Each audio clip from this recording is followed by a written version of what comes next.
ये हमारी है, ये हमारी है, ये हमारी है। कोई जबान दुनिया के पर्दे पे कोई भाषा किसी की नहीं है। 6 लाख जबानों का इल्म अल्लाह ने हजरत आदम को दिया। तो अंग्रेजी भी हमारी है, उर्दू भी हमारी, हिंदी भी हमारी है जनाब वाला, सब ज़बानें हमारी हैं। तुमसे जितना हो सके अंग्रेज़ी सीखो, तुमसे जितना हो सके हिंदी सीखो, तुमसे जितना हो सके जनाब वाला दुनिया की सारी ज़बानें सीख लो। मेरे मुस्तफ़ा फरमाते हैं मन तअल्लम लुग़त क़ौमिन मिन मकरहुम, जिसने किसी कौम की ज़बान सीख ली, जिसने किसी कौम की ज़बान सीख ली, अमिन मकरहुम, वो उस कौम की मक्कारी से बच जाता है। इसलिए सारी ज़बानें सीखो, जितनी ज़बानें हो सके सीखो। किसी भी ज़बान पे किसी कौम का पार्टिकुलर ठप्पा नहीं है। 6 लाख ज़बान। मैं ये कहना चाहता था कि अल्लाह ने हज़रत आदम को इतना इल्म दिया था, हज़रत मोहतरम बिलाशुबह हज़रत आदम को अल्लाह ने इल्म दिया था, मगर हज़रत आदम की जनता के पास इल्म आम नहीं हुआ था।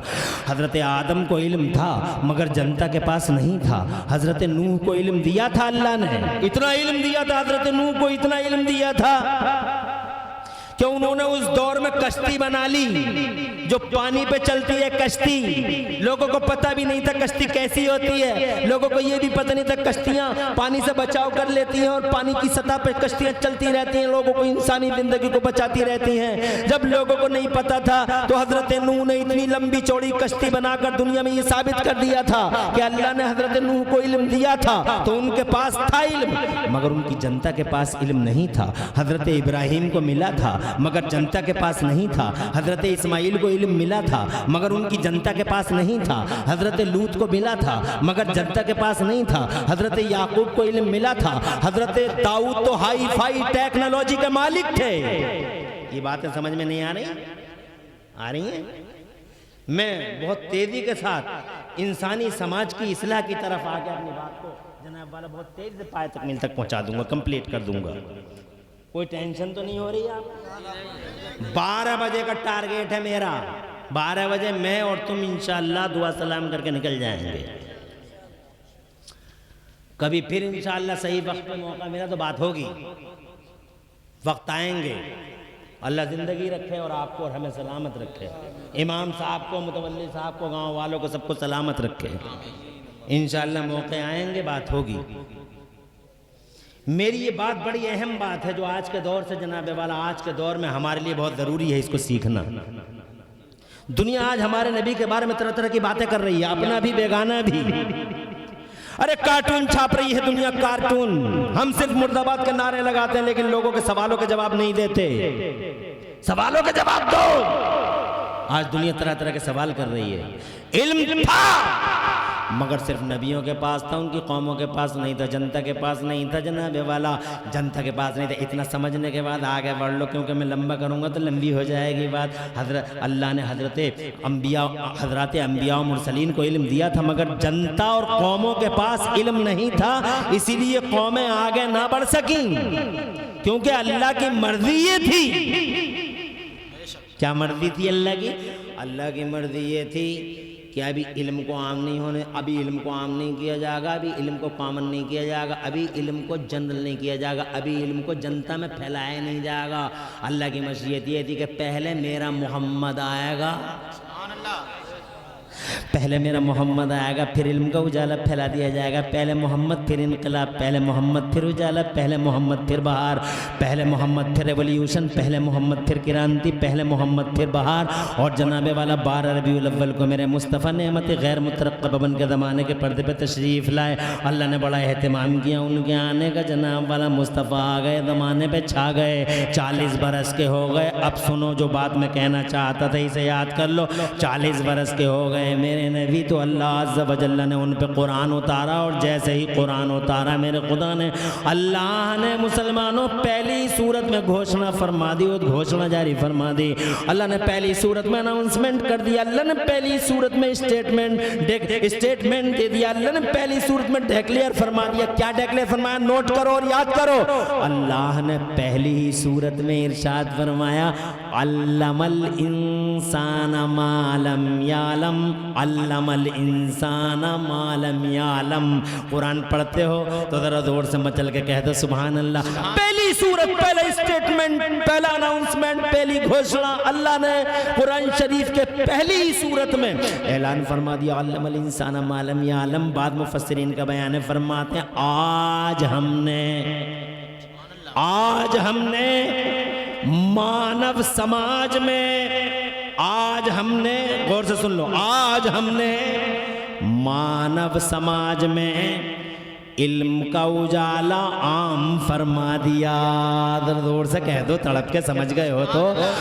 इल्म का उजाला कुरान से पहले नहीं फैलाया गया, इल्म का उजाला नबी से पहले नहीं फैलाया गया, नबी से पहले जनता के पास इल्म नहीं था, नबी से पहले इल्म कॉमन नहीं था, नबी से पहले इल्म जनरल नहीं था, नबी से पहले दुनिया में इल्म की रोशनी को नहीं फैलाया गया था। यही वजह रही कि नबी से पहले आदम के बेटे तो थे मगर उनके पास सोच नहीं थी, उनके पास उजले दिल नहीं थे, उनके पास रोशन ज़मीरी नहीं थी, उनके पास रोशन ख्याली नहीं थी, उनके पास जनाबे वाला वो थे तो मगर हैवानियत तो बहीमियत से वो करीब थे, वो थे तो मगर कुछ जानते नहीं थे। वो जनाबे वाला मादल्ला सदबार मादल्ला, वो तो ऐसा करते थे मादल्ला सदबार मादल्ला, वो आपस में झगड़ा करते थे, वो एक दूसरे का खून बहाते थे, वो जनाबे वाला झगड़े, वो शराबे पिया करते थे, वो आबरूओं के ताजमहल जनाबे वाला जमीन बोस कर दिया करते थे, वो इज्जत लूटने वाला समाज, वो जनाबे वाला तबाही और बर्बादी को दावत देने वाला समाज,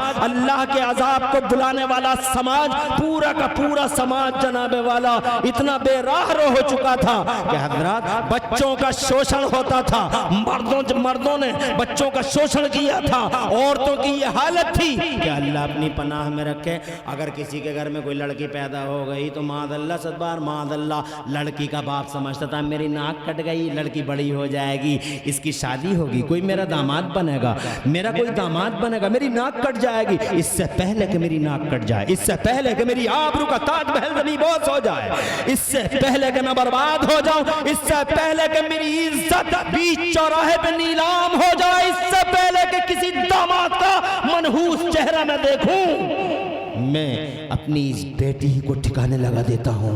फावड़ा उठाता था, उस नौजायदा बच्ची को सीने से लगाता था, जंगल की तरफ लेकर जाता था और अपनी शर्म और आर के धब्बों को धोने के लिए जंगल में वो गड़ा खोदता था और अपने ही हाथ से उस लड़की को जनाबे वाला जिंदा कब्र में उतार दिया करता था। और उसे कोई शर्म नहीं आती थी, वो बेगैरत था, उसे पता नहीं था कि मैं क्या कर रहा हूँ। जुल्म और सितम की चक्कियों में पीसता था लड़की जनाबे वाला, हाँ वही लड़की जो इसी के खून का, इसी के जिगर का टुकड़ा है, इसी का लख्त जिगर है, इसी का नूरे नजर है। कैसी बेशर्मी और ढटाई के साथ इस जालिम कुत्ते आवारा ने अपनी ही बेटी को मनो मिट्टी के नीचे जिंदा दफन कर डाला। मेरा अल्लाह कुरान के 30वें पारे में फरमाता है, वइदल मौऊदतु सुइलत बिअय्यि ज़म्बिन क़ुतिलत। मेरा अल्लाह फरमाता जब उस नौज़ायदा बच्ची को जिसे दफन किया था उससे जब पूछा जाएगा बिअय्यि ज़म्बिन, उसके बारे में जब पूछा जाएगा बिअय्यि ज़म्बिन क़ुतिलत, कौन से गुनाह की सजा मिली है इस बच्ची को कि इस बच्ची को फूल बनने से पहले कली ही को मसल दिया गया, जिंदा कब्र में उतार दिया गया। हजरात मोहतरम 1000 बच्ची नहीं 1,00,000 बच्ची। हजरात मोहतरम आज लोग कहते हैं कन्या बचाओ कन्या पढ़ाओ, कन्या बचाओ कन्या पढ़ाओ, और लोग हीरो बन गए जमाने में। बड़ी अच्छी सोच है लोगों की, कन्या बचाओ कन्या पढ़ाओ। अरे ओ कन्या बचाओ और कन्या पढ़ाओ का नारा लगाने वालों, ये नारा सबसे पहले अगर इस तड़पती बिलखती दुनिया में अगर किसी ने सबसे पहले ये नारा लगाया था मानव समाज में, तो खुदा की कसम मक्के की जमीन पे मोहम्मद रसूलुल्लाह ने लगाया था, आमिना के लाल ने लगाया था। समाज में जनाबे वाला ये अलीम शान परिवर्तन अगर किसी ने किया था तो मोहम्मद रसूलुल्लाह ने किया था।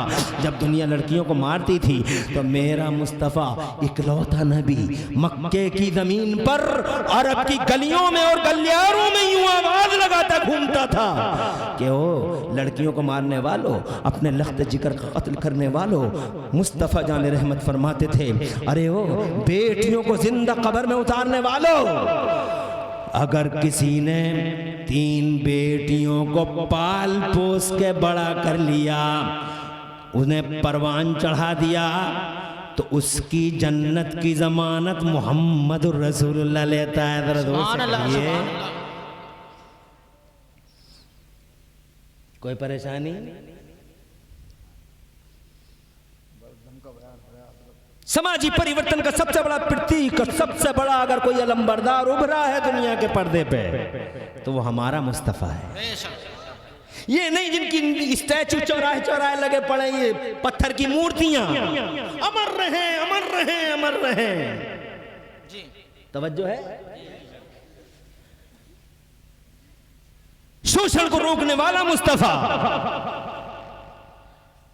कब्रों से मुर्दों को निकाल निकाल के जिंदगी की खैरात बांटने वाला मुस्तफा, जिंदगी की खैरात।